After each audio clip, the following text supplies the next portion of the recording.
So, Dalla, mein Beitrag zu Halloween. Hey, hast dich doch ein wenig anstecken lassen von der Stimmung, hä? Ja. Das freut mich aber, dass du auch ein bisschen an Deko denkst. Wieso Deko?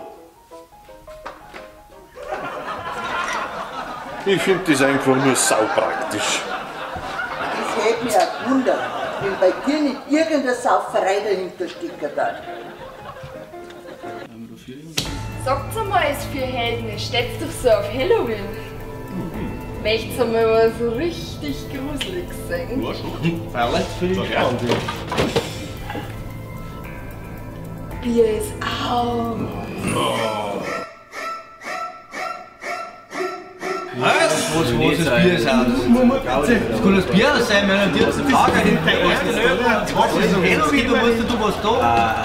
Verarscht, ist noch nicht da. Sag mal, feizt dir eigentlich? Haben wir die nicht mehr lang, hä? Jetzt kenn ich mal wieder, da machen wir überhaupt keine Witze über sowas. Geht's noch, oder was? Bier ist überflüssig wie ein Grog. Bier ist Scheiße.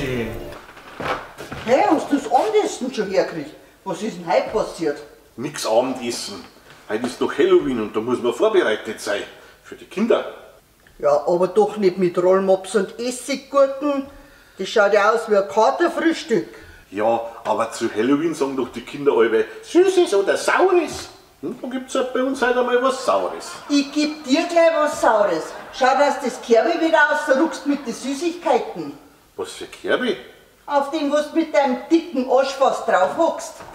Ach, das Kerbe meinst du? Schau ihm nicht an.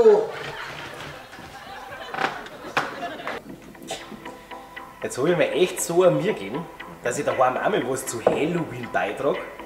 Aber nein, mir ist es auch wieder nicht gerecht. Meine Frau hat gesagt, wenn ich das hässliche Drum daheim über die Haustür stelle, kann ich mich gleich schleichen. Was meinst du denn?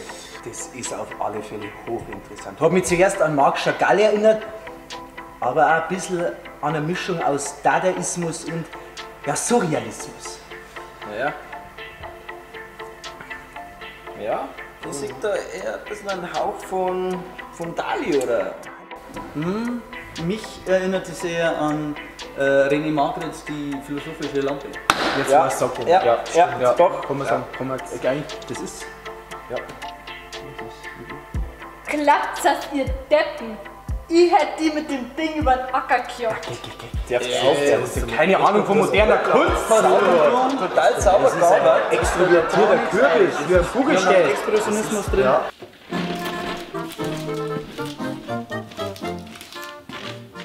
Ja, was soll denn das jetzt sein? Ja, mein Halloween-Kostüm. Wir haben ja gesagt, dass wir mit den Enkeln auf Süßes oder Saures gehen. Aber da geht man doch nicht ein Affenkostüm. Da geht man als Geist oder als Hex. Ja, das sagst du jetzt aber auch bloß, weil du nicht mehr vergleichen möchtest. Also, wie hast du jetzt das gemeint? Rudi, wie hast du denn das gemeint? Rudi, hey, bleib stehen!